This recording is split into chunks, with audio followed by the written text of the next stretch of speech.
Did they really think they could just snip off the T and we wouldn't notice? Let's talk about it.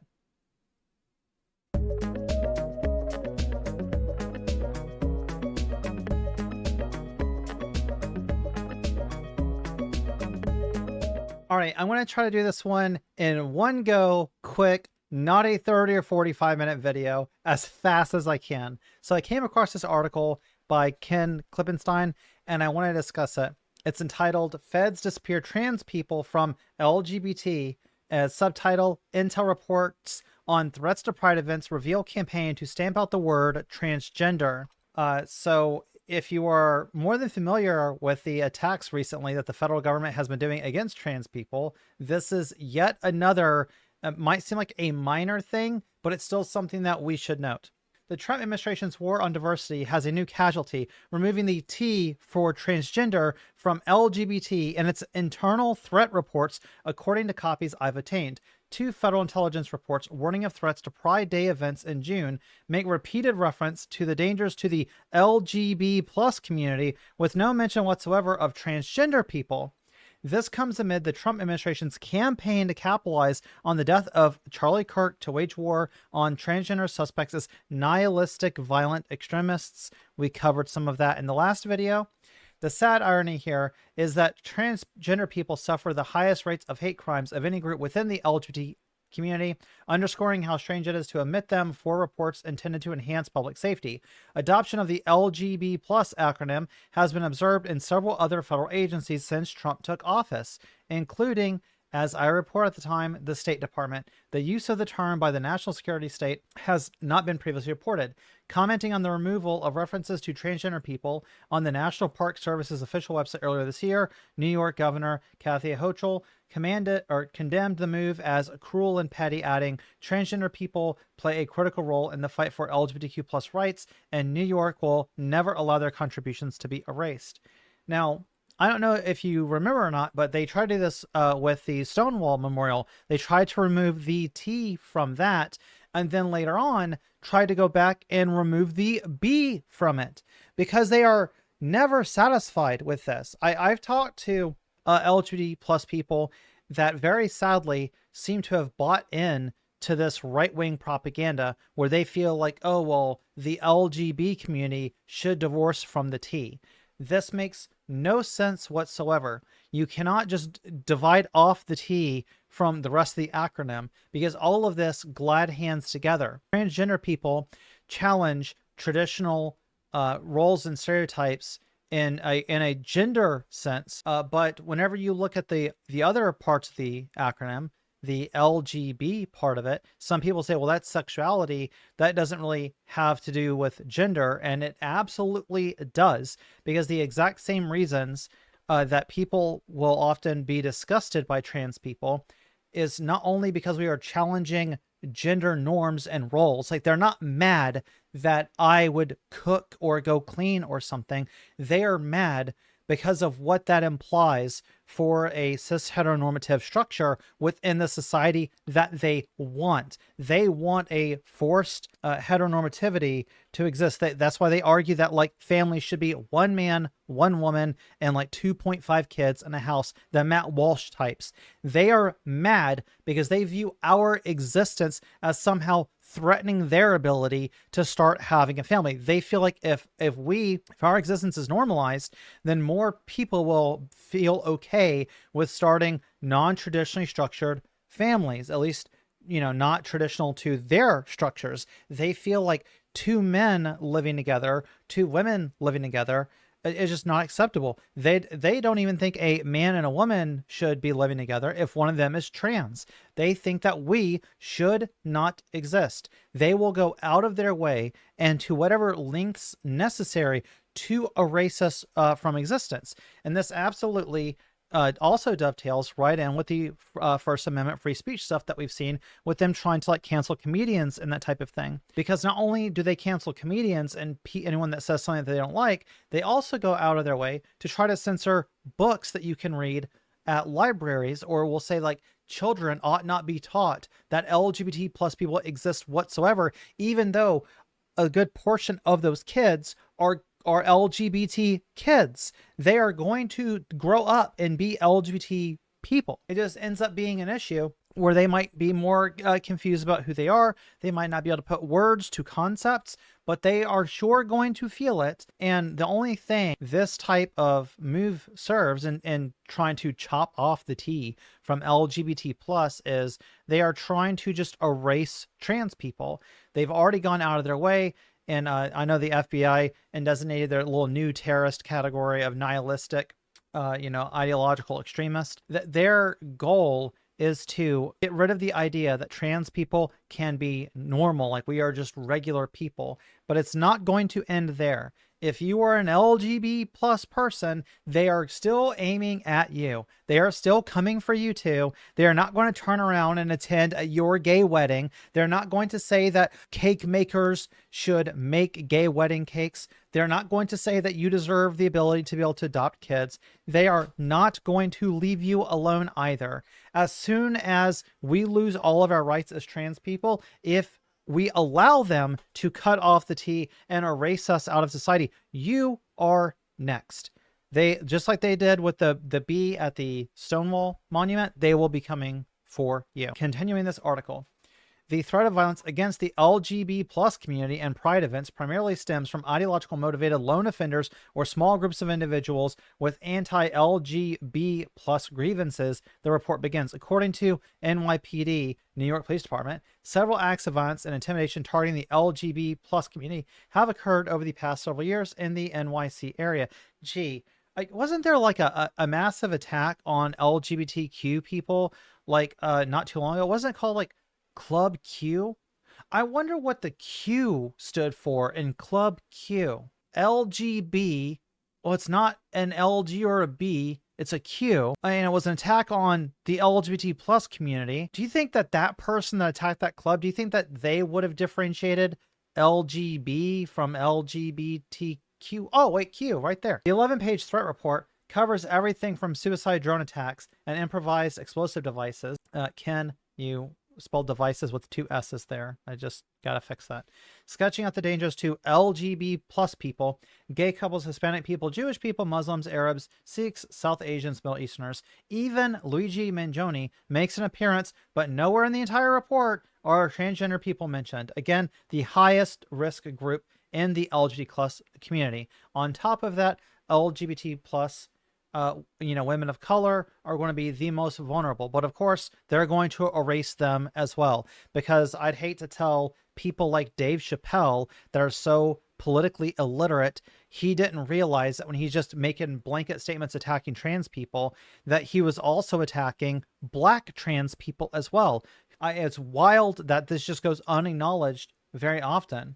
Even when we're trying to bring attention to it, it's like not only is the LGBT plus community are trans people of the highest risk, but let's be real here, that you got to have some anti-racism involved in this. Otherwise, you're never going to be able to address these problems. LGBT plus problems are intersectional problems that are sexuality, it's gender, nonconformity, type of presentation that is not cis heteronormative. It's going to fall upon that intersection, but race has to be taken into account as well. And I just find it odd that they also label like Hispanic people, Jewish people, Muslims, Arabs, etc., while not highlighting there's other minorities within the LGBTQ community that are even at a greater risk. What's striking is not the content of the threat warnings themselves, which echo years of law enforcement bulletins, but the terminology. At every turn, the reports describe the danger to the LGBT plus community. Transgender people are written out entirely. Director of National Intelligence Tulsi Gabbard expressed opposition to transgenderism in August, calling the belief that any man can become a woman and any woman can become a man a manifestation of their darkness and desire to be God. I guess I'm a goddess then, because I very clearly am a woman. So people's perceptions can go from being a man to a woman. And I don't even need to be God, by the way. I could just follow the goddess Inanna, and that goddess has the power to turn men into women, women into men, or people into non-binary people. So just follow that pagan deity, and there you go. You can have a goddess too. It doesn't mean that you view yourself as a god, but I mean, who would expect anyone within the Trump administration to take a pluralistic account of any? From Trump's first term through Biden, agencies used LGBT or even longer formulations like LGBTQIA+ and their threat products. These and other documents were provided to me by the Transparency nonprofit Property of the People, which obtained them under open record requests. This hateful crusade has been in motion for months long before Charlie Kirk's killing became the feeble pretext for its escalation. Property of the People's executive director Ryan Shapiro told me. As late as January 24th of this year, 4 days into Trump administration, the LGBTQ plus LGBTQIA acronym was still being used, as seen in an intelligence report produced by the Department of Homeland Security's Office of Intelligence and Analysis, and it's highlighted right there, LGBTQIA+. But by May, the same agency had dropped the acronym, according to another report about the potential for a terror attack targeting Pride Month in general. Violent extremists motivated by a range of anti-LGBT+ grievances probably view upcoming Pride events in the homeland as potential targets for attacks, the report begins. And here you can see it's highlighted all over the place, anti-LGBT+ and the LGBT+ community. It's just very weird to me. It's kind of like sad and pathetic that the government is trying to pretend in their threat assessments that they care about us at all.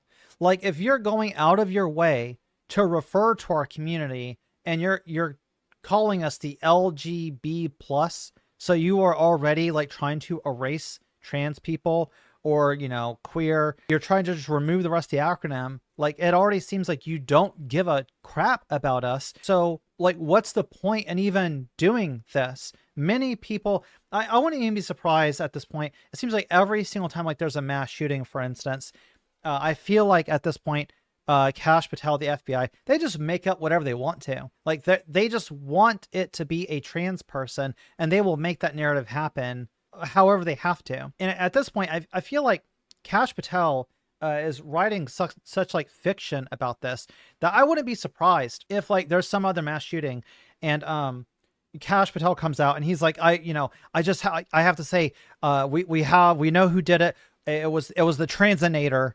And he's got like a manifesto falls out of his jacket. And it's basically the manifesto of this person who declares that they have a time machine from the future where Elon Musk's Grok has become sentient and is sending its transinators back in time to eliminate people that that Grok doesn't like. But, you know, and it's signed Kash Patel. Wouldn't be surprised at this point.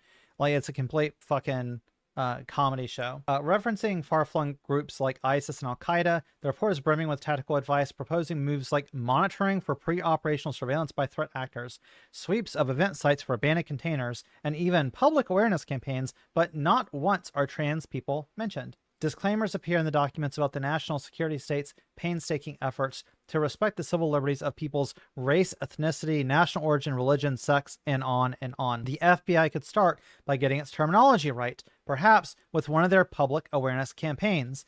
According to advocacy organizations like GLAAD and Stonewall, the term LGBTQ+ is the term preferred by the community. And that's the end of this article.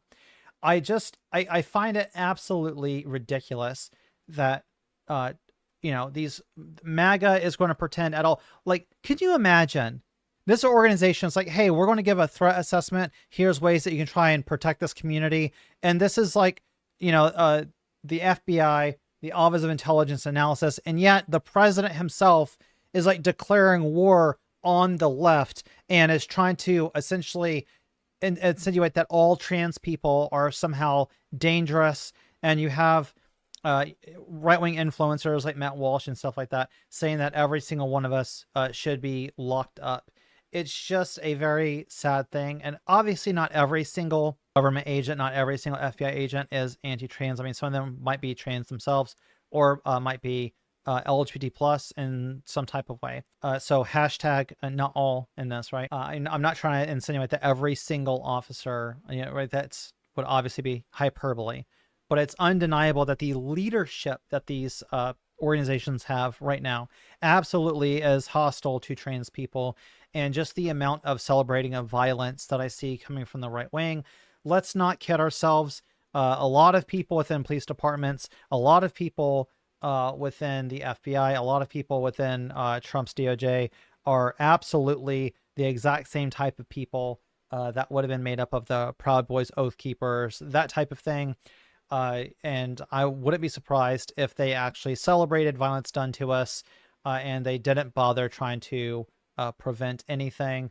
It almost seems farcical that you want to say that you care about us and that you care about any like bad things happening to us, when you'll say things like, you know, the LGBT plus community, like obviously you don't care about us in that sense. Or if there is an attack there, what are you going to say? Like, oh, well, we would feel terrible if something happened to a lesbian, gay, or bisexual person.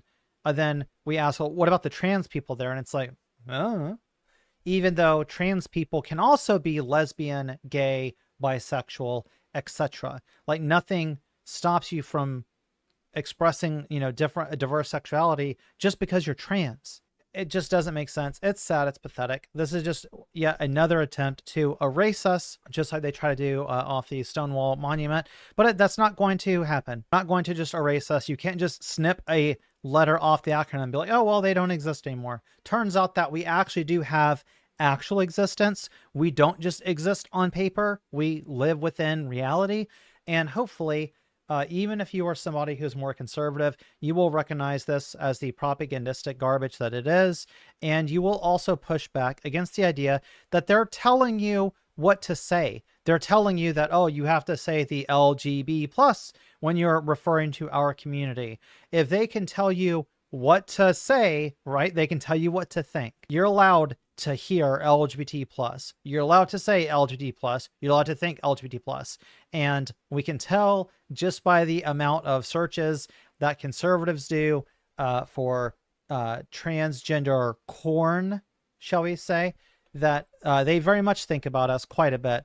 It's weird that they want to remove us out of the acronym, which seems like it would make us harder to find on their favorite search sites where they like to see us undressed. That's it for now. Hopefully you found this, even though it's just sad and pathetic. Hopefully I entertained you, at least in the slightest. And if I did, please like the video and give it a subscribe, and we will see you in the next video. Bye.